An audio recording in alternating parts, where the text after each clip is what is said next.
In today's video, I'm going to teach you how to remotely sign out devices from your Adobe account.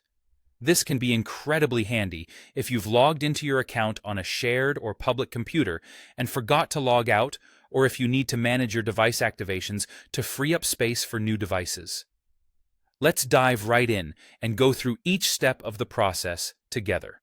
First, open your preferred web browser and navigate to the Adobe account website at account.adobe.com. Once there, you'll be prompted to sign in using your Adobe ID, so be sure to have those credentials handy.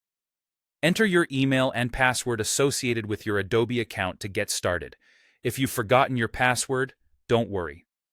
There's a simple recovery process you can follow to reset it and gain access to your account. After successfully signing in, direct your attention to the top menu on the page.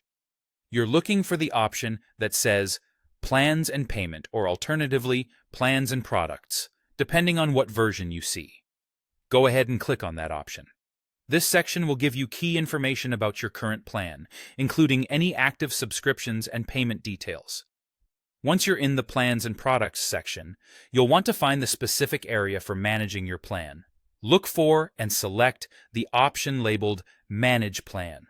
This is where you can handle anything related to your Adobe subscriptions, including updating payment information, upgrading plans, and managing device activations.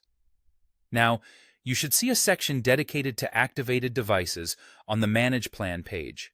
Here, you'll find a list of all devices that have been activated with your Adobe account.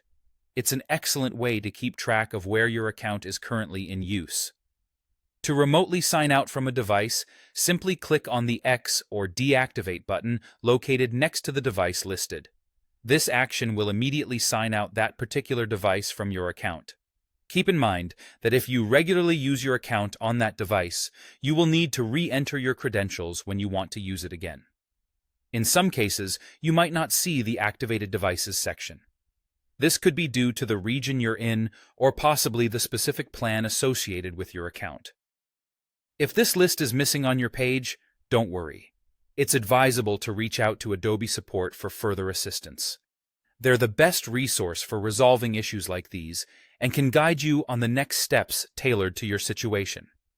And there you have it, a simple yet effective way to manage your Adobe account's active devices remotely.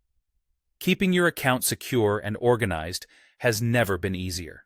Thank you for watching, and be sure to subscribe for more helpful tech tips and tutorials.